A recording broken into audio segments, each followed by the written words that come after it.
ஏழாவது பாடத்தில் முதல் கணக்கு.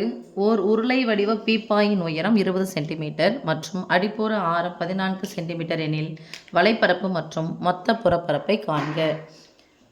ஸோ ஏழாவது படம் நமக்கு அளவியல். ஒரு உருளை வடிவம், சும்மா நான் உங்களுக்கு படம் மாதிரி போடுறேன்.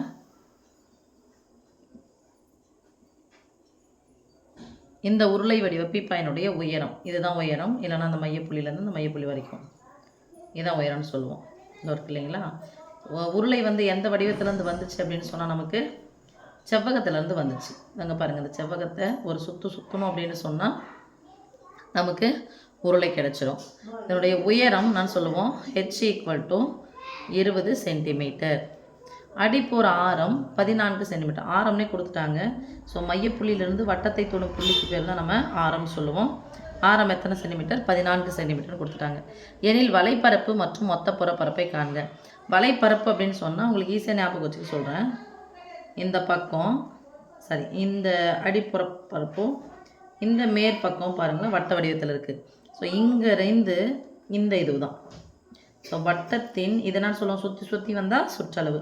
வட்டத்தின் சுற்றளவு கூட உயரத்தை பெருக்கணும். இப்போ வட்டத்தின் சுற்றளவு அப்படின்றது என்னென்னா 2πr, 2 மடங்கு ஆரம். 2 மடங்கு ஆரம்ன்றது ஒரு விட்டம்.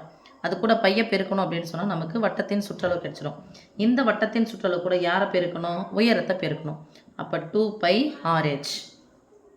அப்போது உருளையினுடைய வலைப்பரப்பு 2πrh. மொத்த புறப்பரப்புன்றதுனா வலைப்பரப்பு கூட இந்த மேல்வட்ட பரப்பையும் அடிவட்ட கீழ்வட்ட பரப்பையும் என்ன பண்ணணும்? கூட்டிக்கணும். பரப்பளவு அப்படின்னு சொன்னால் நமக்கு தெரியும், உள்ளே இருக்கிறது பரப்பி வச்சா பரப்பளவு. அப்போ பரப்பளவு அப்படிங்கிறது நமக்கு எத்தனை அலகுகள் வரணும்? 2 அலகுகள் வரணும். வட்டம்னு எடுத்துக்கிட்டாவே நமக்கு உயரமும் சரி இந்த நீளமும் சரி நமக்கு ஆரமாக தான் இருக்கும். So r². என்ன r²? πr². தோர் πr², தோர் πr². அப்போ எத்தனை πr²? 2πr². இந்த வலைப்பரப்பு கூட 2πr² கூட்டினா நமக்கு மொத்த புறப்பரப்பு கிடைச்சிடும். ஸோ ஃபார்முலாவை எழுதிக்கலாம். கொடுத்துருக்கிறத ஃபஸ்ட்டையும் அதையும் எழுதி வச்சுக்கலாம். இப்போது உருளை வடிவ பீப்பாயின் உயரம், உருளையின் உயரம்.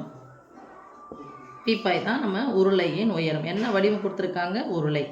உருளையின் உயரம் என்ன சொல்லுவோம்? h = 20 centimetre. நீங்கள் இங்கிலீஷ் எதுனாலும் சரி, தமிழ் எதுவும் சரி. ஆனால் ஒரு அலகுக்கு நடுவில் நம்ம என்ன வைக்கக்கூடாது? புள்ளி வைக்கக்கூடாது. அடிப்புற ஆரம். அப்போ நம்ம ஆரம்னு எழுதிக்கலாம். ஆரம் r = 14 சென்டிமீட்டர். ஆரம் r = 14 சென்டிமீட்டர். இது ஒரு 2 மார்க் கொஸ்டின். வலைப்பரப்பு எழுதிக்க போகிறோம். உருளையின் நான் உருளையின் முன்னாடி போட்டதுனால நான் வலைப்பரப்பு மட்டும் போட்டுக்கிறேன். படம் உங்களுக்கு நல்லா ஞாபகம்னு சொல்கிறேன். திருப்பி ஒரு முறை சொல்கிறேன். வலைப்பரப்பு, உருளையின் வலைப்பரப்பு = வட்டத்தின் சுற்றளவோடு உயரத்தை பெருக்க வேண்டும். இது எல்லாத்துக்கும் நடுவில் பெருக்கல் குறியதுன்னு அர்த்தம். சதுர அலகுகள் = இந்த பையனுடைய மதிப்பு போடும்போது 2 மார்க்கில் உங்களுக்கு கேட்டாங்கன்னா பையனே போட்டுருங்க. அப்படி இல்லைன்னா இந்த உயரத்தில் ஆரத்தில் பாருங்கள், 7னுடைய மடங்காக கொடுத்துருக்காங்கன்னா 2 7 14 வரும். அப்போ 7னுடைய மடங்காக கொடுத்தா பையனுடைய மதிப்பு போட்டுக்கலாம்.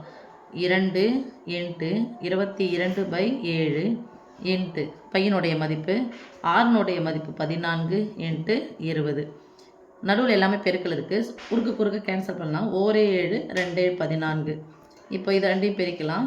2 4 2 4 × 2 4. இங்கே ஒரு 0, கடைசியில் ஒரு 0 அப்படியே வச்சுக்கலாம். நாங்கள் 16க்கு 6 மீதி 1. நாங்கள் 16 1 17. அலகு இப்போ எழுதலாம். சதுர புள்ளி வச்சுக்கோங்க. சென்டிமீட்டர். சென்டிமீட்டருக்கு நடுவில் நீங்கள் புள்ளி வைக்கக்கூடாது. இல்லை நாங்கள் அப்படியே இது பண்ண போகிறோம் அப்படின்னு சொன்னால் சதுரத்துக்கு இங்கிலீஷில் ஸ்கொயர், பரப்பளவுனாவே ஸ்கொயர், சென்டிமீட்டர் ஸ்கொயர். இல்லை நான் இங்கிலீஷில் எழுத போகிறோம் அப்படின்னு சொன்னீங்கன்னா சென்டிமீட்டர் போட்டுட்டு ஸ்கொயர் போட்டுக்கோங்க. இதுதான் வலைப்பரப்பு. அடுத்து என்னென்னு கேட்குறாங்கன்னா, அந்த வலைப்பரப்புக்கு 1 மார்க். உங்களுக்கு 2 மார்க்கில் கேட்டாங்கன்னா வலைப்பரப்புக்கு 1 மார்க்கு, மொத்த புறப்பரப்புக்கு 1 மார்க்கு. மொத்த புறப்பரப்பு ஃபார்முலா என்ன? வலைப்பரப்போட எதை கூட்டணும்? உருளை எடுத்தால் மேலே ஒரு வட்டம் இருக்கும், கீழே வட்டம். அப்போது மேல் வட்ட பரப்பு ப்ளஸ் கீழ் வட்ட பரப்பு ரெண்டுமே வட்டோடு தான் இருக்குது. அப்போ வட்டத்தினுடைய பரப்பளவு πr². ஸோ ஒரு πr²யும் ஒரு πr²யும் கூட்டால் 2πr² நமக்கு கிடைக்கும். 2 × πr². இந்த 1760 அப்படியே வச்சுக்கலாம். ப்ளஸ் 2 இன்ட்டு பையனுடைய மதிப்பு 22/7 இன்ட்டு ஆர் ஸ்கொயர்னா 6 2 முறை போட்டு பெருக்கணும். ஸோ 14 இன்ட்டு 14 எப்போ அடுக்கு வந்தாலும் அத்தனை முறை போடுன்னு அர்த்தம். அடுக்கு 5 வருதா, அப்போ 6 எத்தனை முறை போடணும், 5 முறை போட்டு நான் என்ன பண்ணணும், பெருக்கணும்.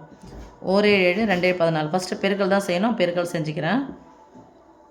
இப்போது 1760 ப்ளஸ் இங்கே ஒரு 44 இன்ட்டு 2 4 8 1 2. இப்போ ஃபஸ்ட்டு பெருக்கல் தான் செய்யணும், அதுக்கப்புறம் தான் கூட்டல் செய்யணும். 44ஐயும் 28ஐயும் பெருக்க போகிறோம். 8 32க்கு 32 பாக்ஸ், 4 2 8 பாக்ஸ், குறுக்க பெருக்கி கூட்டணும். 8 32 ப்ளஸ் 4 2 8 கூட்டினா எவ்வளோ வரும், 40. கடைசி நம்பர் 2, இங்கே சேர்த்தா 3, இங்கே சேர்த்தா 12. எவ்வளோ வந்திருக்கு, 1232. இப்போ கூட்டி போட்டுக்கலாம். 2 9 9 2 சதுர சென்டிமீட்டருங்க. அலகு எழுதாம விட்டுட்டேன், சதுர அலகுகள்னு எழுதணும். கடைசியில் முடிக்கும் போது நமக்கு சதுர அலகுகள் எதில் கொடுத்துருக்காங்க, சேமாக கொடுத்துருக்காங்கன்னு பாருங்கள், சென்டிமீட்டரில் கொடுத்துருக்காங்க. ஸோ சென்டிமீட்டர் ஸ்கொயர் போட்டாலும் ஓகே, அல்லது சதுர சென்டிமீட்டர்னு போட்டாலும் ஓகே, அல்லது சென்டிமீட்டர் ஸ்கொயர்னு போட்டாலும் ஓகே. நல்லா தெரிஞ்சுக்க வேண்டியது, பரப்பளவுன்னு கொடுத்துட்டாவே அடுக்கு 2 வரணும்.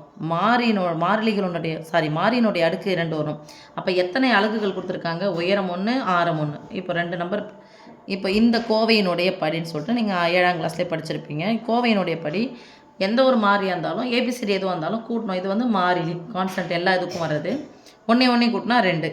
இங்கே அதே மாதிரி இது பண்ணிங்கன்னா ப்ளஸ் தான் இருக்குது. ஸோ இந்த மாறியினுடைய படி 2, இந்த மாறியினுடைய படி எவ்வளோ, இந்த கோவையினுடைய படி 2, இந்த கோவையினுடைய படியும் 2. அப்போது இந்த மொத்தமான கோவையினுடைய படி என்னன்னு கேட்டாங்கன்னா 2 தான் வரும். அப்போ பரப்பளவு அப்படின்னு சொன்னாவே நமக்கு அடுக்கு 2 வரணும். அப்போ 2 அலகுகளை பெருக்க போகிறோம். அந்த 2 அலகுகள் என்ன, ஆரமாக இருக்குதா, ஆரமும் உயரமும் இருக்குதா அப்படின்னு சொல்லிட்டு பார்க்குறது தான் இது. அப்போது 2 மார்க் கேட்டாங்கன்னா இது ஒரு 2 மார்க்கு, இது ஒரு 1 வேர்டு, இது ஒரு 1, இது ஒரு 1. ஸோ 2 போயிடும். சப்போஸ் 5 மார்க்கில் கேட்டாங்கன்னா நீங்கள் ஃபார்முலா எழுதணும் அதுக்கு. ஓகே, தேங்க்யூம்மா.